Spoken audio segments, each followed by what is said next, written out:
You know what? I've heard rumors that they're going to get Pierce Brosnan to reprise the role.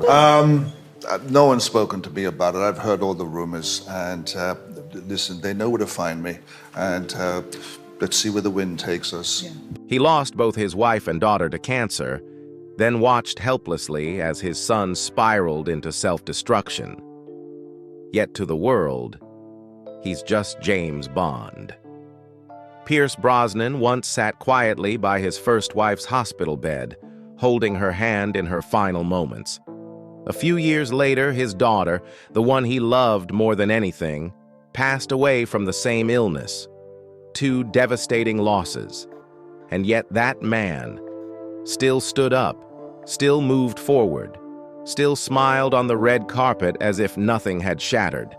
But behind that smile, what truly lay there? A soul haunted by endless grief, or a strength so profound only those who've lost everything could possibly understand. In today's video, you'll see a very different Pierce Brosnan, not the flawless spy on screen, but a father, a husband, a man who survived a pain no one should ever endure. And from that deepest place, he emerged, not just as a cinematic icon, but as a symbol of resilience. Early life. Pierce Brosnan's life began with early fractures, loneliness, absence, and losses no child should ever have to endure. Born on May 16, 1953, in Drogheda, Ireland, Brosnan was the only child of May and Thomas Brosnan. But his life didn't begin with laughter. It began with a wound. His father abandoned the family when he was just a baby. From that moment on, the burden of survival fell solely on his mother's shoulders, alone in a society still steeped in judgment. Though he could still feel her love, Brosnan grew up with a constant sense of dislocation, as if he were an outsider in his own life. When he was 4, his mother had no choice but to leave him behind and move to London to work as a nurse, hoping to build a better future. Brosnan was left in the care of his grandparents in Navan, County Meath, the first and perhaps only place where he ever felt safe during his childhood. But that feeling didn't last. Later, he would recall, "My childhood was fairly solitary. I grew up in a very small town in the south of Ireland. I never knew my father. He took off when I was an infant, and I was raised by my mother and grandparents." Being Catholic in the 1950s, and being Irish Catholic in the 1950s, and having a marriage without a father, the mother, the wife, suffered greatly. My mother was very courageous. She left and became a nurse in England, basically trying to get a better life for herself and myself. She came home once a year. The death of his grandparents was the next blow, a direct hit to an already fragile soul. After that, Brosnan was shuffled between relatives, first an aunt, then an uncle. Each place was a temporary stop. None felt like home. With every move, the instability inside him grew. Eventually, he was placed in a boarding house run by a woman named Eileen. Though a stranger, Eileen became the first person in years to offer him a sense of shelter. He would later call those early years a brutal loneliness. And they were. No father, no mother, nowhere to truly belong. His mother, an Irish Catholic woman, had done all she could, battling alone in a foreign land just to support her child. Every time she returned, no matter how brief, it was like a burst of warmth for the boy she left behind. But Brosnan's story didn't stop there. In 1964, at the age of 11, he left Ireland to join his mother in Scotland, where she had remarried a man named William Carmichael. For the first time in years, Brosnan lived under the same roof with his mother, attending Eliot School, a modern state secondary school in Putney, West London.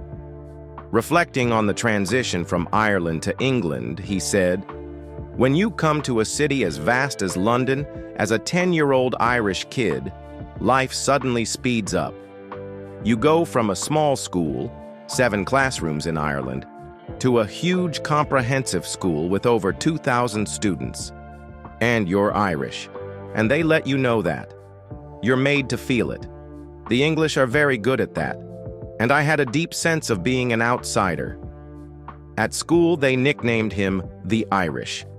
And it was Carmichael, his stepfather by marriage, not blood, who opened another door for him: cinema. Carmichael took Brosnan to see Goldfinger, and it wasn't just a movie. It was a birth, a spark. The feeling of sitting in the theater, watching the world unfold on a massive screen, awakened something inside him. A desire, a calling. Years later, even as a man in his 50s, Brosnan spoke of his childhood as if it had just happened. It was a brutal loneliness, he said. And just like James Bond, the character he would later portray, Brosnan refused to be swallowed by tragedy. He chose to stand. He chose to seek the light. And acting became the beacon that led him out of the dark.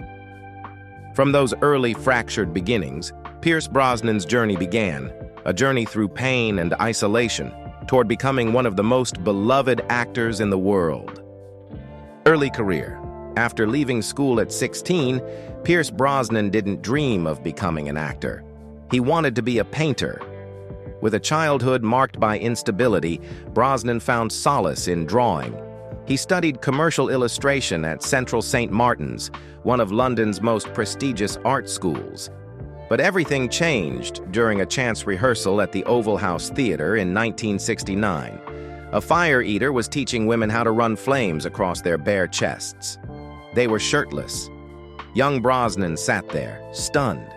But instead of walking away, he joined in. He learned to swallow fire.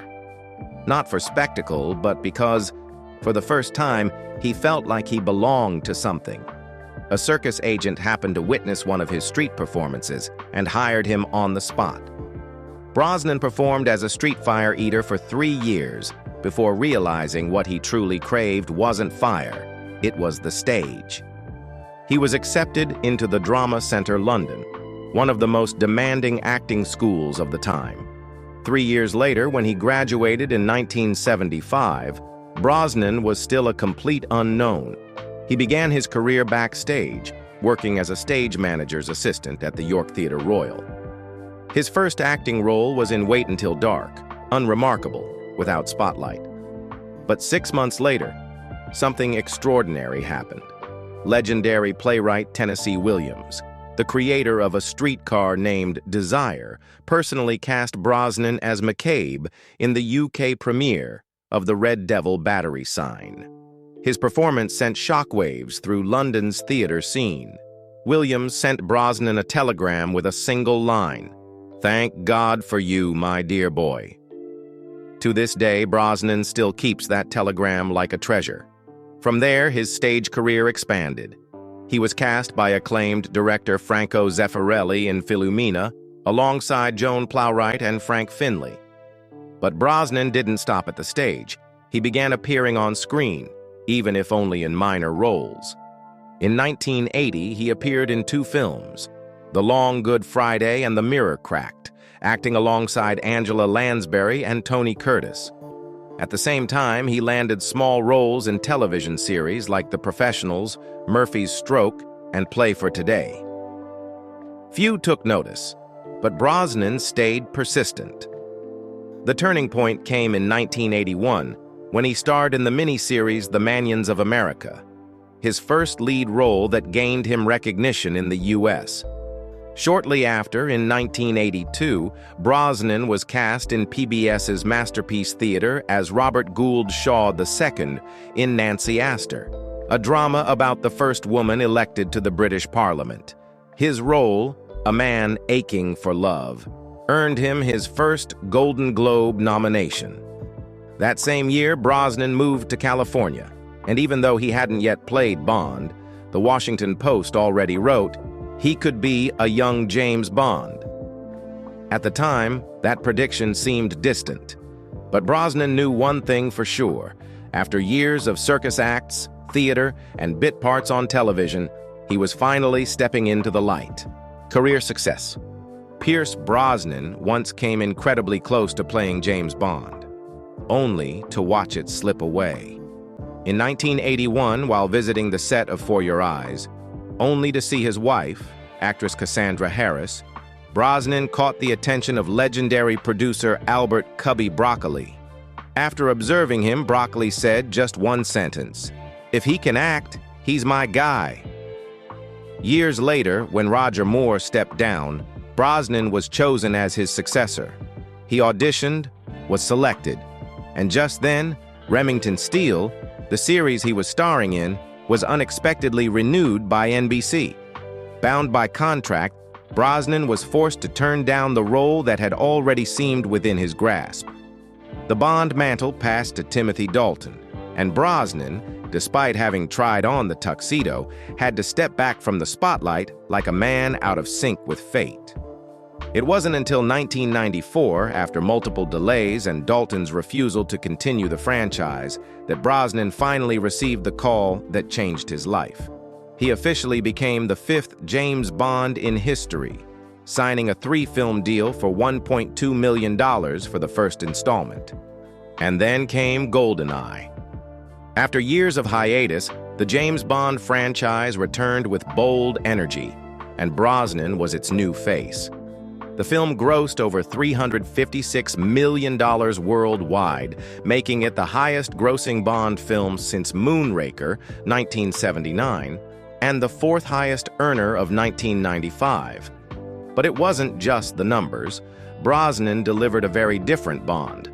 Modern, emotionally layered, and deeply human.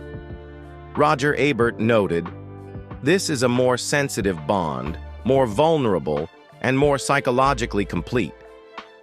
Critics agreed. Pierce Brosnan had revived 007 in a way no one else could. Director Martin Campbell, who would later reboot the franchise again with Daniel Craig, was behind GoldenEye. Yet even on his first day on set, dressed in the black tuxedo, Brosnan admitted his heart raced. "I was no longer the fire eater on the street. I was wearing James Bond's suit, and the world agreed. That suit fit him perfectly." If GoldenEye was a spectacular rebirth, then Tomorrow Never Dies, 1997, and The World Is Not Enough, 1999, were his declarations that Pierce Brosnan wasn't just a successor. He was the embodiment of Bond for a new century.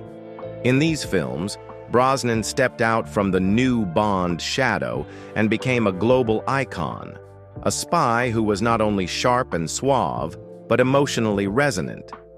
The World Is Not Enough marked a new box office peak, $361 million, and earned Brosnan his first acting awards for playing Bond, not just for the action, but for portraying a Bond who could hurt, doubt, and love. Through this, he didn't just preserve the 007 legacy, he deepened it, adding dimension to a character once confined by old-school ideals. Die Another Day not only became the highest-grossing Bond film at the time, $432 million worldwide, but also marked the end of Brosnan's nearly decade-long journey in the iconic tuxedo. On screen, he portrayed an action-heavy Bond, surfing melting glaciers, dueling with swords in elite clubs. After enduring brutal torture and imprisonment, Brosnan's Bond emerged gritty, weary, but unbroken, a depth rarely seen before. Off-screen, Brosnan injured his knee on the very first day of filming in Cornwall, yet performed most of the stunts himself. The infamous CGI surfing scene was widely criticized, prompting director Lee Tamahori to express public regret. Critics slammed the film as Bond meets MTV, mocking its flashy effects and over-the-top script. But audiences loved it for exactly those reasons. Die Another Day became a pop culture phenomenon.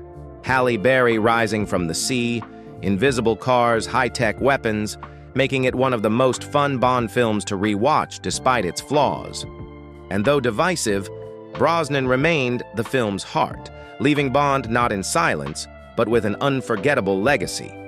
Before stepping into Bond's shoes, Brosnan had already charmed audiences in Mrs. Doubtfire, 1993, playing Stu, the charming suitor of the protagonist's ex-wife, hilariously clashing with Robin Williams.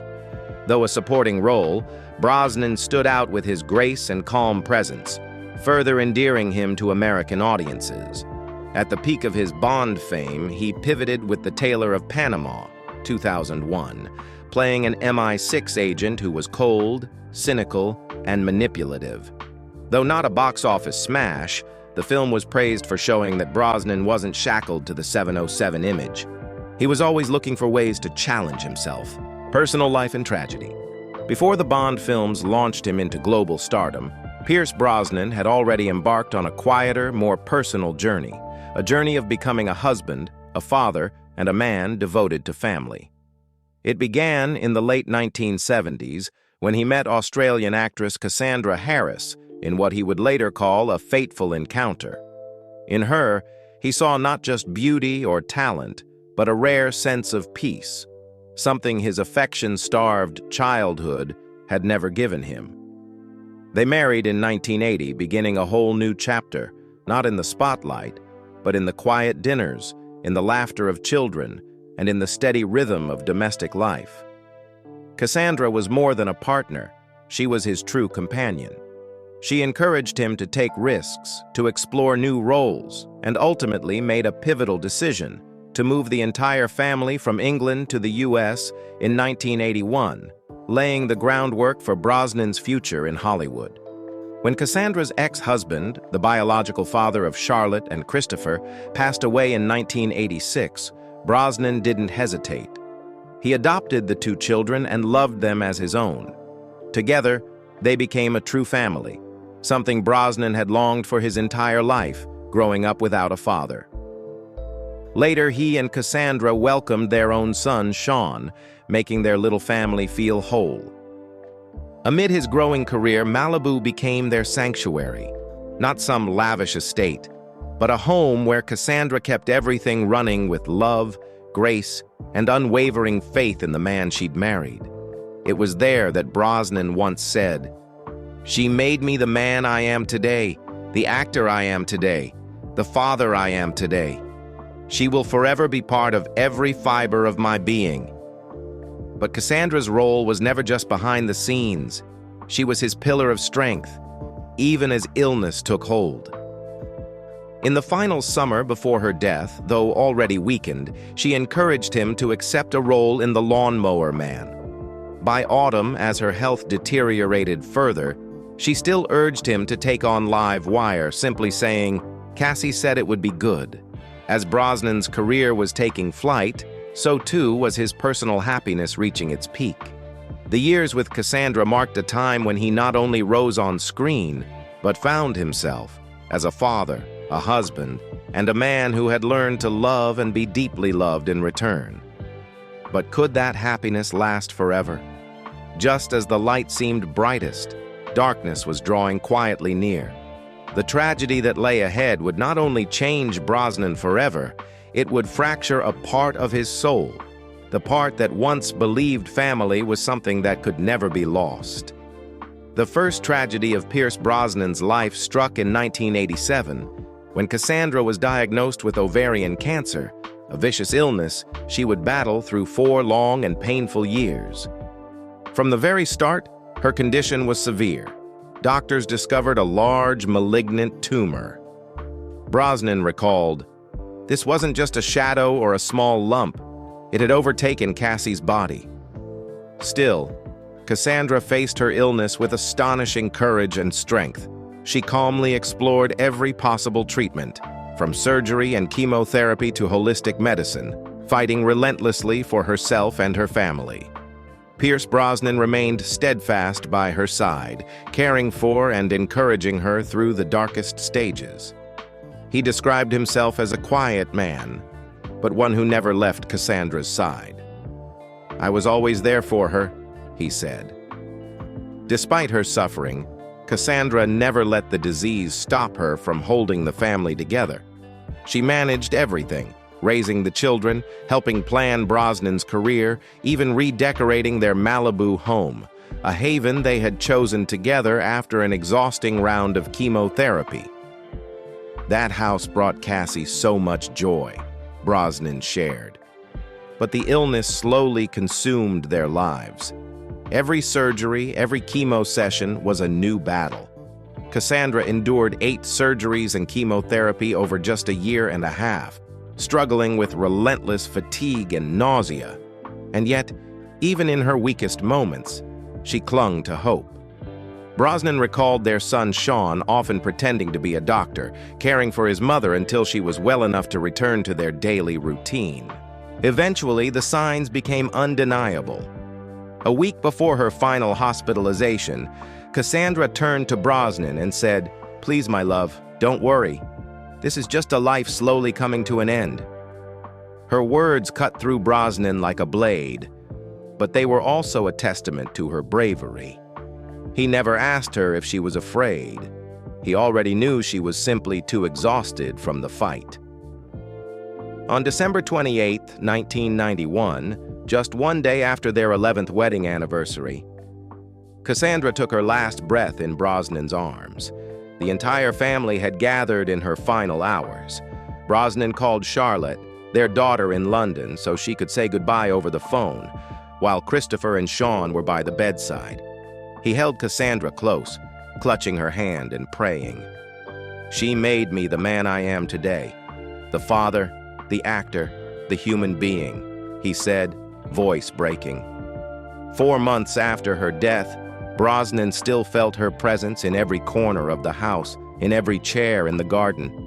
But the pain remained sharp. He recounted, "If someone saw me on Harbor Freeway the other day, they probably thought I was insane. I was screaming in my car, 'Why? Why?' But then I laughed. Cassie wouldn't stand for me being so broken. She'd come to me and say, 'Come on now, be strong, enough.'" Though the grief never truly faded, Brosnan chose to keep living for his family and for Cassandra. "You feel more deeply now. You hold tighter. You love more fiercely," he shared. He spent more time with his children, taking them to the beach, organizing little parties, always trying to be a good father. But inside, he was still a man learning to live with a loss that could never be replaced. Pierce Brosnan's love for Cassandra wasn't just a beautiful romance. It was a testament to resilience and selflessness during the hardest moments of life. But could he ever find peace after such heartbreak? Or were more tragedies still waiting? With his poised and composed image on the red carpet and his suave roles on screen, many assumed he was truly unshakable. But in reality, he was a man spiraling silently into depression. Brosnan never publicly complained. He didn't turn to drugs, alcohol, or scandal to escape the pain. Instead, he painted. He meditated. He fell asleep each night holding his children, learning how to breathe again, like a normal human being. "Silence saved me," he once said. But fate had not finished with him. And it was true. Tragedy didn't stop with Cassandra. Brosnan would once again face a loss no one should ever endure. In 2013, Charlotte, Cassandra's daughter, whom he had loved and raised as his own, was diagnosed with ovarian cancer, the very disease that had taken her mother more than 2 decades earlier. Having already witnessed Cassandra's brave battle, Brosnan now stood helplessly beside Charlotte as she endured the same fate. The cancer spread rapidly, and hopes for treatment soon faded. On June 28, 2013, Charlotte passed away at age 41, leaving behind an irreplaceable void in the family's heart. "My darling daughter died at 2 p.m. on June 28th. She passed peacefully, surrounded by loved ones," Brosnan said through tears. He added, "Charlotte fought her illness with grace and dignity. We are deeply saddened by the loss of our beloved girl. We will forever hold her in our hearts and prayers." This wasn't just the pain of losing someone he loved. It was the crushing helplessness of watching history repeat itself. From Cassandra to Charlotte, ovarian cancer had become a haunting specter he couldn't outrun. And even in the depth of grief, Brosnan still offered gratitude for the condolences and comfort from friends and fans. "Thank you for your kind words." No matter how strong you are, it's hard to imagine anyone could bear such grief without breaking. After losing both Cassandra and Charlotte, it seemed the worst was behind him. But fate had one more blow, this time not a death, but a slow and silent fracture of fatherhood. Christopher, Cassandra's son, had grown up wrapped in Brosnan's arms. Since boyhood, Pierce had been the only father he knew. Their bond didn't fade after Cassandra's passing, but the weight of so much loss pushed Christopher down a different path. Addiction, drugs, alcohol, and their relentless damage began to creep into the young man's life. Brosnan, still barely holding himself together after losing his wife, now faced another painful truth. The son he had once cradled was now destroying himself. And the most painful part, he couldn't save him. Brosnan tried everything. He checked Christopher into treatment centers, offered financial support, and even helped him find work in film, hoping that a sliver of the arts might rescue him. But it was futile. "You can lead a horse to water, but you can't make it drink," he admitted bitterly. Eventually, Brosnan had to make the hardest decision any father could imagine. He had to let go. "I never wanted to give up, but I had to say to him, 'Go. I will pray for you, but I can't do more than that.'" In a 2005 interview, Brosnan said quietly, "Christopher lost his way. He's living a very hard life. I can only hope he finds himself again. He's tested the limits of everyone around him, but no one's been tested more than he has." A father's love doesn't disappear, but Brosnan had to let Christopher face the consequences. He could no longer be there every day, couldn't carry his son out of the darkness. All he could do was pray. Being a father is never easy, especially when you have to watch your child destroy themselves and there's nothing left for you to do but watch. Christopher has never fully escaped the grip of addiction. There have been moments of clarity, efforts at recovery, attempts to learn and work in film, but the road has never been easy. Brosnan remains nearby, not as a savior, but as someone who is always ready, should Christopher truly come back. As a father, you never stop loving your child. You only hope and pray that they'll find the light. In the real story of his life, Pierce Brosnan is simply a father, tested again and again, but one who continues to love, even when love means letting go. If it were you, would you have the strength to cut ties with the child you adore just to give them a different chance at life? Share your thoughts on the agonizing choice Pierce Brosnan was forced to make.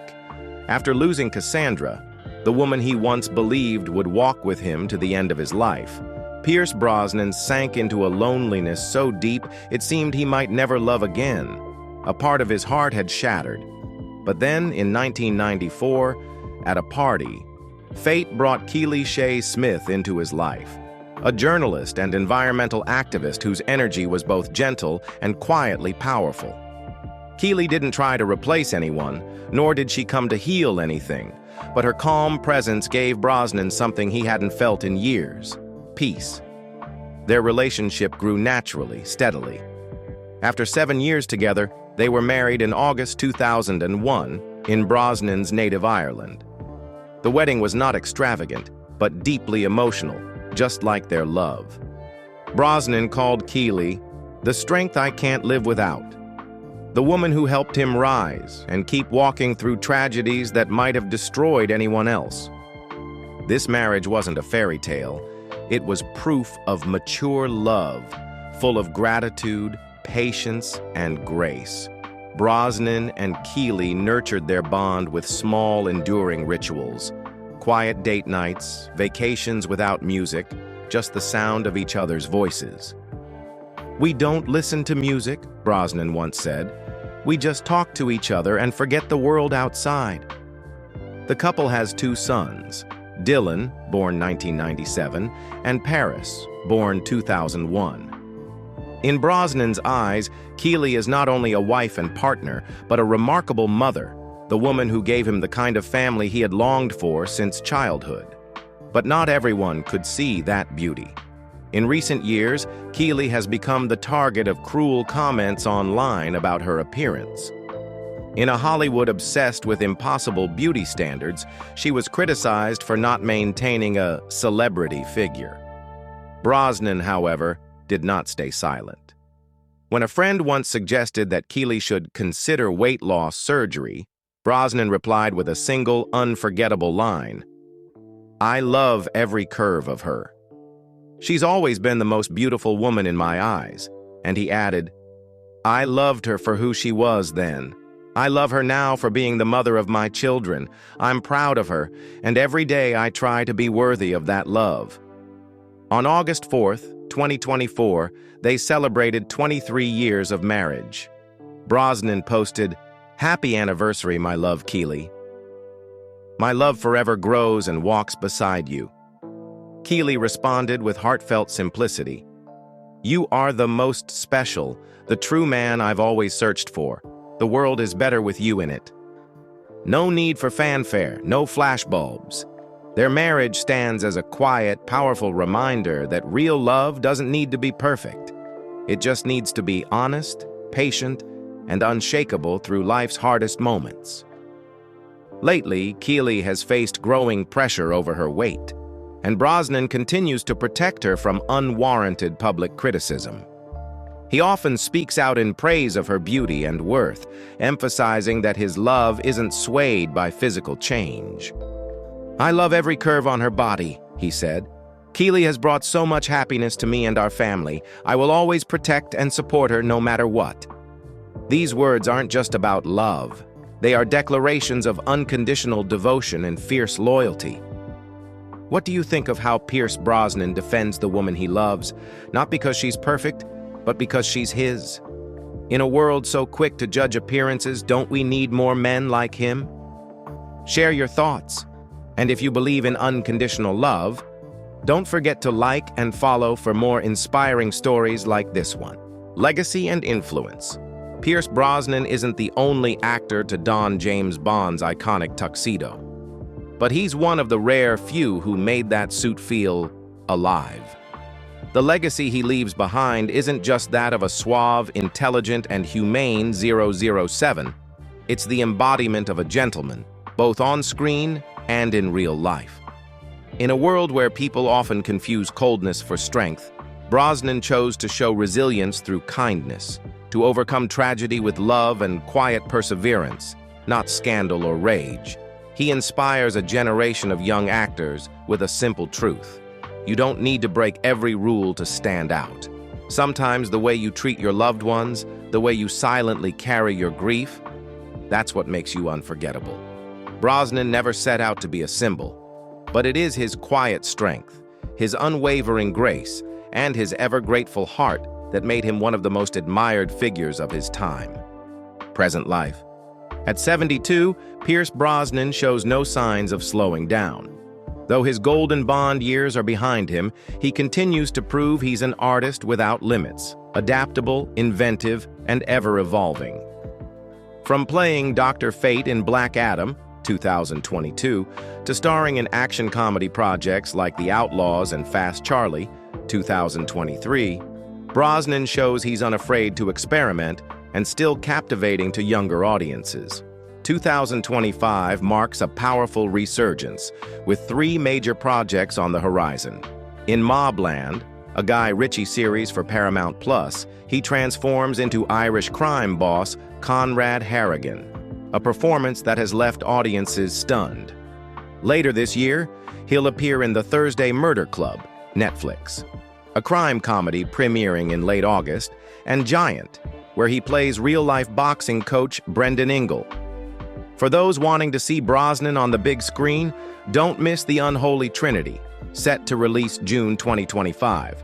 A cowboy film where, for the first time, he stars alongside his sons Dylan and Paris in a heartfelt story of fatherhood.